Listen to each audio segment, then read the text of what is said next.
also confirmed that Tommy had no HIV and, in fact, no AIDS as well. Me, MMB, Mighty Max Boxing, and today I have a special guest with me.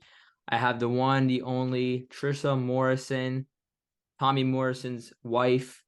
She will be here to disprove a lot of the stuff that has gone on with Tommy Morrison throughout his lifetime, and she'll be here to spread positivity towards his name. So thank you so much for coming on. I truly appreciate it.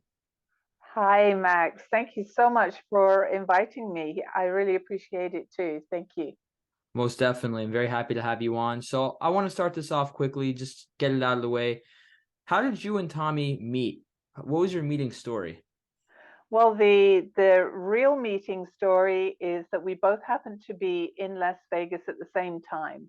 In February of 1996, I had an office there and I was working in tourism. And obviously, he was going to be fighting that night, although we never actually really met in person. So that really was kind of our first meeting right there.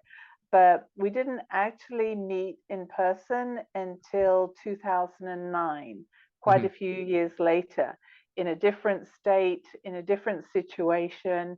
And so that's where we actually physically met in person. Awesome, awesome. So you guys knew of each other for a while, but you guys didn't meet all the way to 2009. That's very interesting. Now, Tommy Morrison throughout his career was a phenomenal fighter, a true up-and-comer. Can you tell us some of those belts behind us? Because I see 6 separate belts. Can you list Yeah. where those You belts know come what, Max, there is a story with every single belt that you see there, and it's a detailed story. And so we'll have to do another interview from? to cover that, because some of the stuff you're just not going to believe what happened with each belt. But we'll do that another time. But they are nice. I keep them displayed, and eventually I'll be giving them to Tommy's son, Kenzie, and you know, he will continue Tommy's legacy for me. That's awesome. That's awesome. So I did know that Tommy Morrison did have a son currently fighting. I heard of him. I didn't know too much about him, but I did hear he was an up and comer. Is he going all in an attempt to keep the Morrison name strong in the sport? Yeah, you know, I tend not to. I let Kenzie do his own talking, right, and his own interviews. But you know, from me on the sidelines, I've watched him fight, and obviously I know him personally. He's such a great kid. He is just like his dad. He's got his dad's heart. He walks and talks like his dad, and he's probably even going to get that mean left hook as well at some point. Awesome, awesome. And you mentioned how he's on the younger side, the up and comer. Can you tell us a bit about how Tommy was when he was a younger guy, when he was a teenager, when he was Yeah, up and coming? sure. Yeah. Now, how old are you, Max? I'm 17 years old. You're 17. Okay. Are you really the youngest boxing media person? I'd say so. I can't find any younger than me. Right. Well, I just want you to know you do a fantastic job, and your research is absolutely incredible. Now, maybe something that you've never read is Tommy's boxing career book, and I will send you a copy of this, right? But Awesome. this Thank is you. this is actually the very first one, and Tommy authored it himself. It's a paperback book, and it actually got chewed by our dog. I don't know if you can see some teeth marks on the Yes, corner there. yeah, I do see But this. that was the very first book that came out of the box, and he actually signed it on the back. That so this is the very first book of his boxing career. But you have to realize that by almost your age, Tommy had already done 290 wins on amateur fights, Mm, 21 losses, 50 tough men contests, and 1 loss. And the very first professional fight that he ever had was in 1988. So when he was 19 years old. So I don't know when you turn 19, but you have another 2 years in which to do all these fights, all right, amateur mm. and tough men. Oh, Um, I'll go for the record. yeah, yeah. See if you can do a Tommy Morrison. But he writes about his very first fight here, and Do we have time? Can I read that very first pro fight he ever had? Yeah, go ahead. Yeah. Okay. So it was against William Muhammad, and Tommy writes, "This was my first pro fight, and I was under a guy that was from Kansas City, and who also had connections with Madison Gardens. His name was Peyton Shear. Just 6 months out of high school, I had to go to New York for a couple of weeks before the fight to get all the medical, which took about a week. First time I had ever been on a big plane, and we landed at the airport, and my name was on a card, which I thought was kind of cool." And this is Tommy's writing, right? "From the airport, we got on the subway, got all of our stuff done. The fight came. It was called a swing match. They throw you when they have time. It was on the Madison Square Gardens channel. It was recorded, but I have never seen it. He was about 6'3", about 201 to 215 lean, looked like a hellraiser, but when I tapped on his rib cage a few times, he immediately came down off his toes. I knocked this guy out in a spectacular fashion with a straight right hand as he was coming off the ropes. I did get cut, about a 25-stitch cut under my eye. First one was over with. I was waiting around to see what the response was going to be. The response from the fans, from Peyton Shear, and where do we go from here?"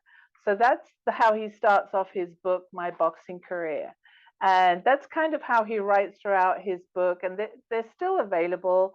But he did such a great job, and you'll really enjoy what he thought of the boxers in the ring, how he felt out of the ring, how he felt, those 3 losses that he had. And he explains it in the Tommy Morrison fashion, not a ghostwriter. So this is well worth a read.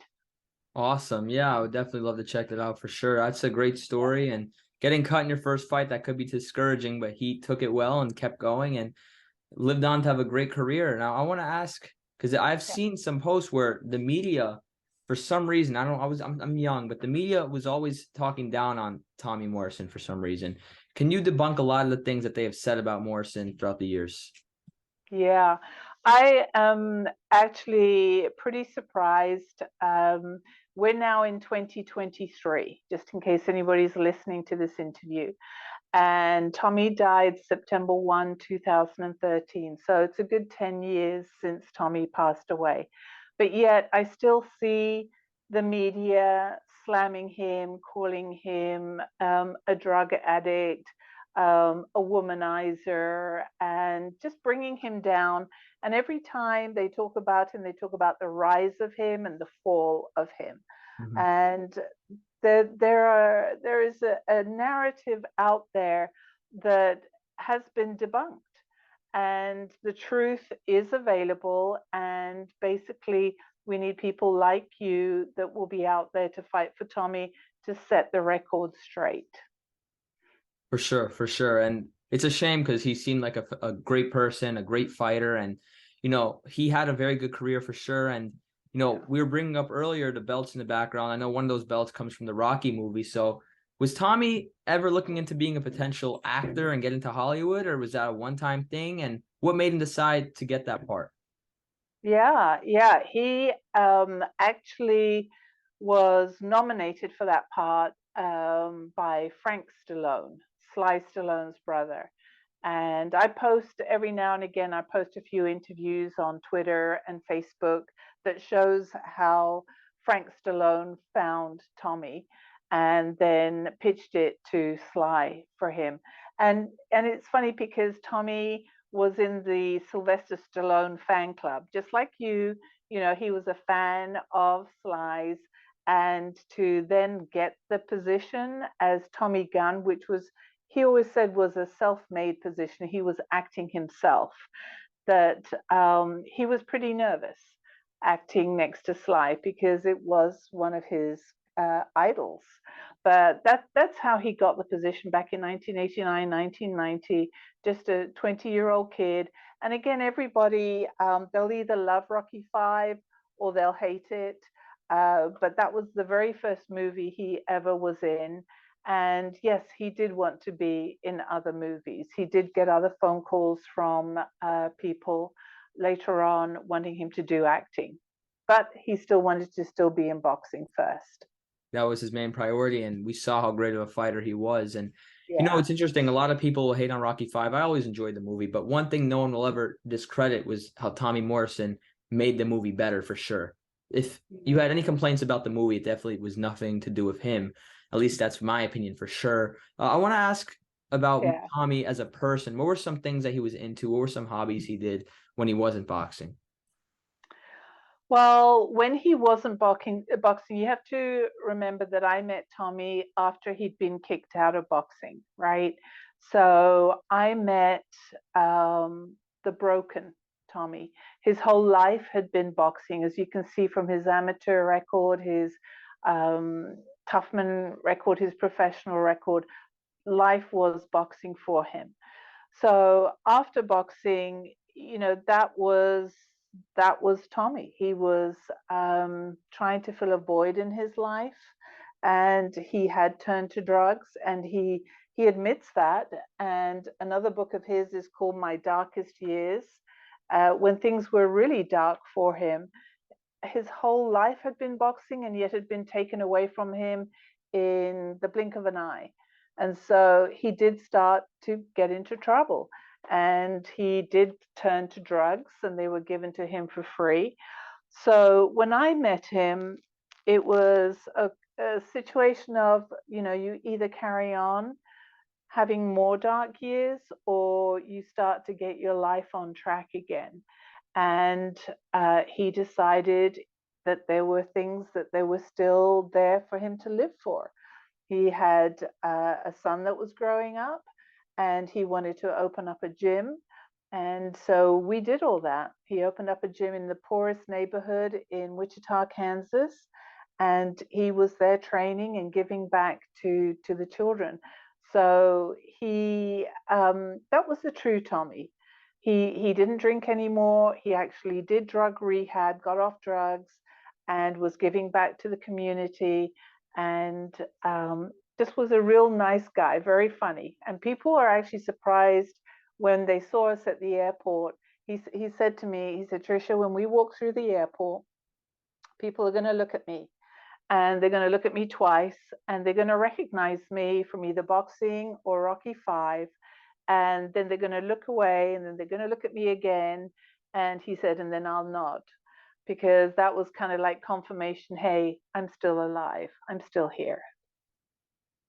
That's really awesome. It's really great to hear overall. He definitely had his people that supported him, and people that really respected him as a fighter and as a person. And I do want to ask more about just Tommy's views as a person. And I know you brought up religion at one point. I don't know if you want to elaborate on that or not, if he was a very religious man, and going through drug rehab, what he went through just to push through all of that. Yes, what he went through, it was very tough. He had been brought up in a lifestyle of drugs, drink, women, bad things all his life. That it was something that he really had to work at, to try and train his brain not to slip back into his childhood, which was not a good childhood. And he does write about that. He does talk about that. So he was just such a neat guy. He was incredibly religious. He turned to religion again. He often said that, being sent to prison on drug charges actually saved his life. And in prison, he would read the Bible, and he would receive scriptures from fans, and he kept all that, and I have all that still. He would say daily to me, everything hidden in darkness will come to the light. He just knew that what had happened to him way back in 1996 that there was some stuff there that was hidden. And he said, you know, where there's darkness and light, light will always come through. So every day he would say, everything hidden in darkness will come to the light. So, and one day he looked through his Bible and he would say again, he would say, Trisha, he would say, do not be afraid. It's written in the Bible 365 times, do not be afraid. And I looked at him and I went, okay. And he said, one for every day of the year. So he was incredibly religious. He would sit in his car and he would listen to a religious channel in the evenings. The morning he would read his Bible. And there was one time that he was reading his Bible outside a gym and he just took his time. And I mean, there was no hurry. What's he going to hurry for? He didn't have a championship to work for. So he sat there reading his Bible and the police came up to try and arrest him because they thought he was loitering. Crazy. And it was, yeah. That's so great to hear, though. And, you know, he's definitely going to be in a better place 100%, if not already in the better place now. And that's absolutely excellent. So I want to elaborate with you about the situation of him having HIV. That's the biggest scandal going on with his career as a person. Did he have it? Did he not have it? They say he had it, but there's been so much debunction towards that. Can you tell us the truth about that? Yes, of course. And when Tommy died, September 1, 2013, the physician asked me, do I want a post-mortem, an autopsy? And I said, absolutely, yes, I do. Because of exactly how you said it, Max. You know, there's been so many stories out there, so many people saying he's got HIV, you know, he's dying of AIDS. And I said, let's get this post-mortem done. You know, at times Tommy would say, I don't have it. Yes, I do. No, I don't. And this was obviously the perfect opportunity, is to get a post-mortem. And I had told them, I said, if you find the virus in my husband, I want you to put it on the death certificate and I'll be happy to tell the world that he had HIV. But if you don't find the virus, then obviously we need still to tell the world that he didn't have HIV. So they did the post-mortem and I got the results on September 17th, Max, which was just over a couple of weeks after Tommy died. And it was a detailed post-mortem report, scientifically done by one of the most brilliant scientists there in Nebraska, who had worked actually with Dr. Anthony Fauci way back at the NIH in the 80s. And they found no retroviruses in Tommy. And the scientific term for HIV, which is human immune deficiency virus, is called a retrovirus.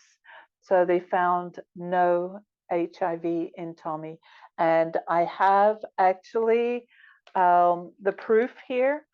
And the proof comes from Nebraska.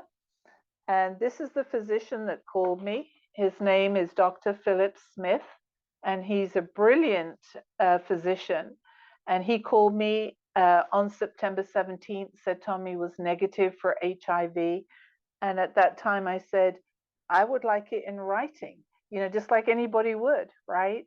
And so Stephen Hinrichs, who was the pathologist, did perform the post-mortem. And he was the one that authored Tommy's post-mortem report. And here is a copy of it. And it is in court records. This is actually a document that's filed, and this front and back there, filed in the US Supreme Court in Washington, D.C. It's filed in the Nevada Federal Court in Las Vegas, and it's filed in the Ninth Circuit Appeals Court in San Francisco. And to go a little bit further, I said, okay, you know, in addition to that, you know, can you send me the photographs too? because these are people that date back to the beginning of HIV.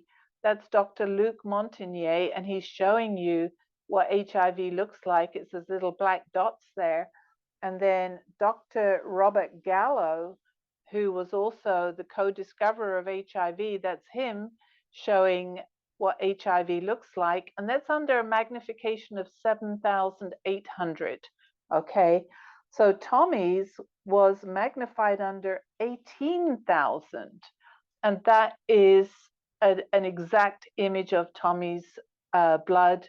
Yeah. And there's no HIV in there. Nope. And that's None. None.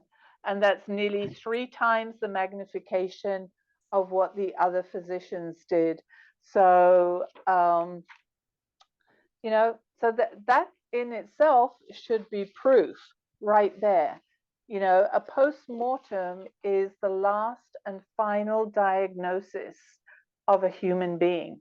And so the last and final diagnosis was no retroviruses in Tommy. But in addition to that, a year before Tommy died, I had an antemortem done, and it was done in Boston, Massachusetts General Hospital by Dr. Nielsen. And he too photo imaged Tommy's blood, and he too wrote an antemortem report. And that too is filed in the court of law, all courts of law, and it's another independent laboratory that also confirmed that Tommy had no HIV and in fact no AIDS as well. Wow. So there it is, everyone. Virtually clear-cut proof, solid concrete proof that Tommy Morrison did not have HIV. He did not have AIDS. That is crazy. And I hope to everyone that watched this video and everyone that saw this, that all the evidence is there that he was clean of it. And hopefully, as time goes on, this lie will keep getting pushed further and further away to where it's fully debunked and fully gone. Right. That should wrap it up. Thank you so much for coming on. I really appreciate it. I would like to have you on once again sometime down the line. Any new information, any new things you want to discuss, definitely love to do so. Lovely. Thank you so much, Max. And I really appreciate the fact that Tommy has now his fans that have put it as their own personal mission to spread information that's factual and scientific on Tommy's behalf, which is so important. One thing he did ask for, Max, is he looked at me one day and he said, I fought for my fans. Would they fight for me? And I think this is what he means, is he wants you all to fight for him and let everybody know that he never had HIV/AIDS. Correct. 100%. That's what we're here to do. We're here to disprove this lie, have his name cleared, have his reputation restored as, the honest, great fighter that he was. And I'm glad that I helped play a part in doing that. So thank you so much for coming on. It was a pleasure having you. And God bless you and your family, and wishing the best of luck in getting this truth pushed. God bless you too, Max. Thank you very much. Really appreciate it. Awesome. Have a good one. You too.